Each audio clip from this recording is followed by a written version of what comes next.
नमस्कार, मैं नाज़मीन खान और आप देख रहे हैं SPN9 न्यूज़।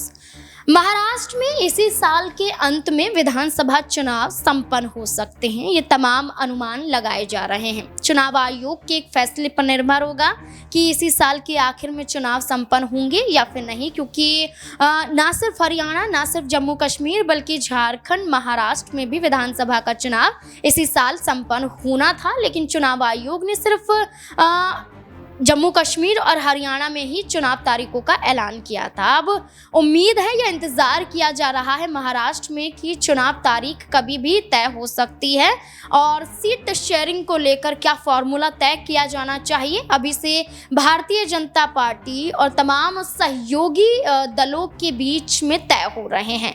महाराष्ट्र में 288 विधानसभा सीटें कुल मिलाकर हैं और 288 विधानसभा सीटों को लेकर चर्चा की जाए तो महायुति सरकार में बैठ के जा रही हैं। जहां अजीत पवार दावा 100 विधानसभा सीटों पर करते हैं, तो वहीं अब एकनाथ शिंदे भारतीय जनता पार्टी की मुश्किलों को बढ़ा रहे हैं। एकनाथ शिंदे और भारतीय जनता पार्टी का क्या कनेक्शन रहा है, ये जग जाहिर है। उद्धव ठाकरे का साथ छोड़कर किस आधार पर एकनाथ शिंदे गुजरात के एक होटल में जाकर ये तय कर देते हैं कि हम विधायकों संग भारतीय जनता पार्टी की सरकार बना रहे हैं, खुद मुख्यमंत्री बन जाते हैं। लेकिन अब ये कहा जा रहा है कि विधानसभा चुनाव में मुख्यमंत्री चेहरा एकनाथ शिंदे होंगे या फिर नहीं, ये भारतीय जनता पार्टी के फैसले पर निर्भर करता है और ये सवाल बना हुआ है। और इसी सवाल को लेकर एकनाथ शिंदे भारतीय जनता पार्टी पर दबाव बना रहे हैं कि मुख्यमंत्री चेहरा तो महाराष्ट्र में वही होने चाहिए।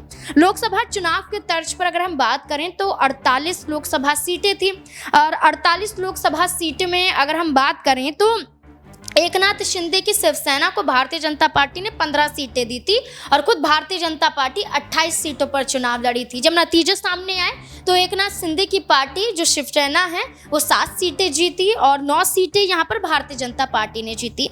15 सीटों के मुकाबले एकनाथ शिंदे भारतीय जनता पार्टी के मुकाबले बेहतर महाराष्ट्र में उभरते हुए नजर आए, बल्कि भारतीय जनता पार्टी ने पूरी कोशिशें की थी कि एकनाथ शिंदे को अधिकतम सीटें ना दी जाएं और ऐसा हुआ, यानी कि उनका अस्तित्व खत्म करने की बात की जा रही थी। अब विधानसभा चुनाव में गृह मंत्री अमित शाह की बैठक में एक फैसला एकनाथ शिंदे लेते हैं और ये दावा करते हैं कि 120 विधानसभा सीटें उनके खाते में आनी चाहिए। और वहीं भारतीय जनता पार्टी कोशिशों में है कि सिर्फ 80 से 90 विधानसभा सीटों पर एकनाथ शिंदे को सिमटा दिया जाए। एकनाथ शिंदे कहते हैं कि अगर उन्हें मुख्यमंत्री के चेहरे के रूप में उतारेंगे तो महाराष्ट्र में सभी विधायक उनके साथ रहेंगे, वरना कुछ भी हो सकता है।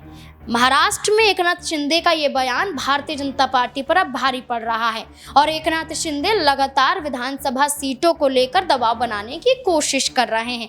क्या एकनाथ शिंदे को 120 विधानसभा सीटें भारतीय जनता पार्टी देगी? आपको क्या लगता है?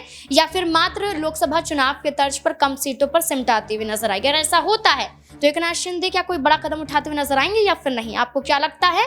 इस मुद्दे को लेकर अपनी राय कमेंट सेक्शन में जरूर दें। देखते रहे SPN9 न्यूज़। धन्यवाद।